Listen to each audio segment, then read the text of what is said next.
Comment retoucher les personnes qui ont ajouté un produit dans votre boutique e-commerce dans leur panier mais qui n'ont pas finalisé leur commande? C'est ce qu'on va voir tout de suite dans cette vidéo en créant en fait une audience de retargeting avec les ajouts au panier pour pouvoir les retoucher ensuite dans une campagne. Donc pour ça, on va aller dans le donc audience que vous pouvez retrouver ici ou en faisant une simple recherche.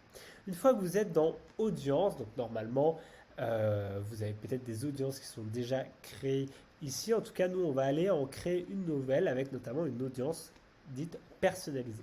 Et là, ce qui va nous intéresser, ça va être donc une audience issue du site web et plus précisément qui est liée à un événement spécifique du site web, c'est-à-dire un ajout au panier. Donc le prérequis à cette vidéo, c'est que vous ayez quand même un pixel en place sur votre site e-commerce. Donc si vous avez Shopify, normalement l'intégration se fait de manière assez rapide et assez simple. Sinon, voilà, il faut avoir plus de documentation sur les autres plateformes, les autres CMS.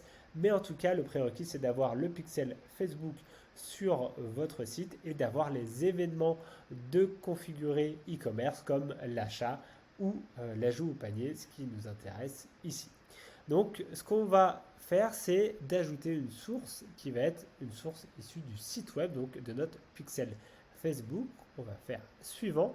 Pour le moment, le reste des événements ne nous intéresse pas. Et ici, donc, on va aller chercher notre site web. Par défaut, si vous êtes sur Shopify, voilà, vous allez avoir votre pixel connecté avec Shopify. Et là, ce qui va nous intéresser, c'est de ne pas retoucher toutes les personnes qui ont visité notre site web, mais c'est de retoucher uniquement les personnes qui ont fait un événement spécifique, c'est-à-dire un ajout au panier, un add to cart. Donc, normalement, si la configuration avec votre pixel a bien été faite, ici, vous devriez avoir un événement qui remonte qui s'appelle Add to Cart. Et une fois qu'on sélectionne cet événement Add to Cart, on va pouvoir définir la rétention de l'audience, c'est-à-dire jusqu'à combien de jours on va créer une audience de retargeting sur les personnes qui ont ajouté un produit dans leur panier. Par défaut, c'est écrit 30 jours. Au maximum, vous pouvez aller jusqu'à 180 jours, c'est-à-dire de toucher une personne qui, il y a 170 jours, a ajouté son produit au panier.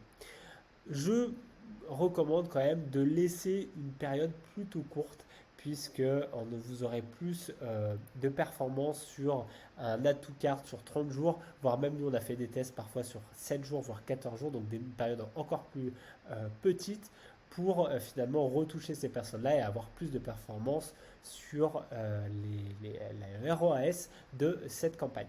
Donc là, vous pouvez laisser 30 jours, c'est-à-dire vous allez créer une audience sur toutes les personnes qui ont ajouté un produit il y a 30 jours, donc de hier à 30 jours.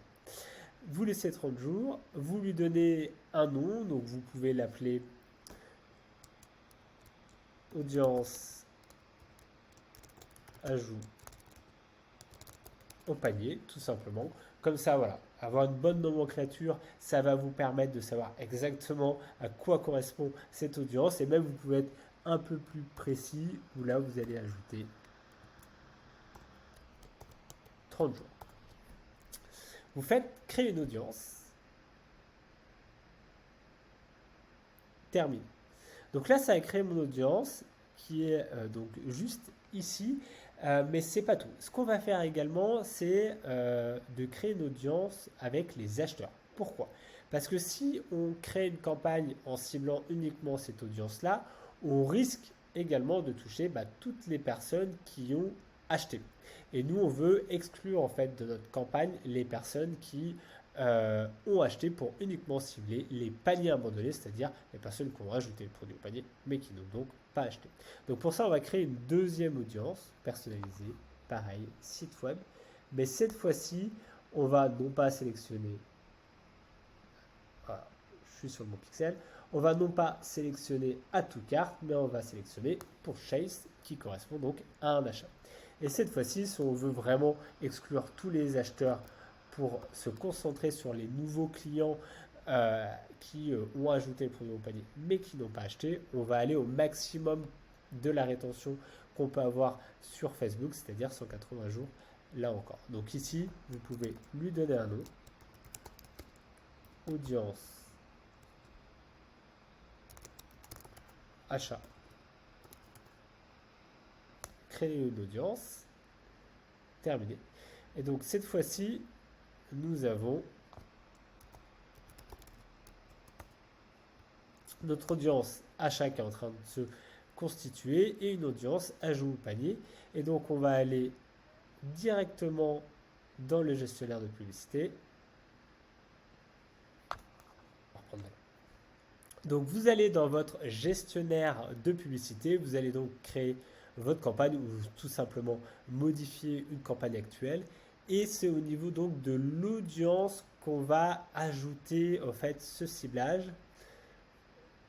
Donc on va ici, on va aller se positionner au niveau des audiences. Donc on va aller suggestion d'audience.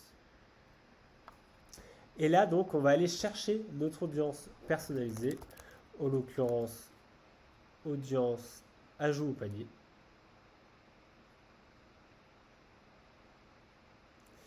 En pensant évidemment à bien exclure notre audience achat. Et cette fois-ci, ça se fait juste au-dessus. Exclure des audiences personnalisées, où là, je vais aller chercher notre audience, donc achat.